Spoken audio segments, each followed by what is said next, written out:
Hier a eu lieu le premier jour du procès des attentats de janvier 2015 sous très haute surveillance. La première séance a débuté vers 10 h dans la salle d'audience principale avec le port du masque obligatoire pour tous. Plusieurs autres salles de retransmission étaient ouvertes pour le reste des avocats, des parties civiles et de la presse. Les 11 accusés ont pris place dans 2 box, tous étroitement surveillés par des policiers encagoulés. Ils ont tour à tour décliné leur identité. Ensuite, le président de la Cour a fait l'appel des parties civiles, des témoins et des experts. Grièvement blessé dans l'attentat contre Charlie Hebdo, le journaliste Philippe Lançon, qui devait témoigner la semaine prochaine, a fait savoir qu'il renonçait à finalement venir. On a pu aussi apercevoir parmi les parties civiles Riss, le directeur de la publication de Charlie Hebdo, Patrick Pelou, ancien chroniqueur du journal satirique, ou encore Lassana Bathily, ex-employé de l'hypercachère qui avait caché des clients. Il a parlé au micro de RCJ.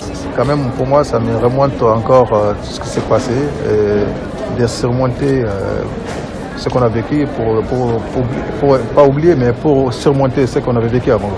Moi, j'ai vu les accusés, et je les vis, mais c'est dur de les voir, des accusés en face de vous, des personnes qui voulaient mettre fin dans votre vie, de tuer encore des proches, des personnes que vous avez travaillé ensemble, vous aimez, ils ont fait tout pour vous séparer.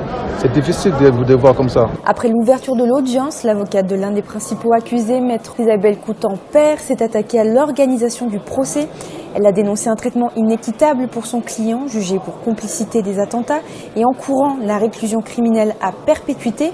Elle a dit, je la cite, « Je compatis à la souffrance de toutes les victimes, mais elle aurait pu être évitée si les services de renseignement avaient fait leur travail. » Des propos jugés indécents et odieux par des avocats des parties civiles comme maître Patrick Lugman ou encore maître Samia Maktouf, avocate de Lassana Bathily. C'est de l'insolence que de dire que la seule personne qui est poursuivie pour complicité de crimes, d'association de malfaiteurs criminels ait subi des préjudices. Ceux qui sont là, moi je me refuse à ce qu'on les qualifie de second couteau. Il s'agit de personnes qui ont permis aux assassins de commettre ces attentats par un appui logistique très renforcé, par un financement du terrorisme, par toute une logistique, par des acquisitions, par des locations de voitures, par des locations d'appartements et par des dissimulations. Durant l'après-midi jusqu'en début de soirée, le président de la Cour a déroulé le rapport de l'enquête en rappelant la chronologie des attentats. Face à cette lourde lecture, plusieurs parties civiles sont sorties de la salle, comme la mère de Charb qui est partie en pleurs.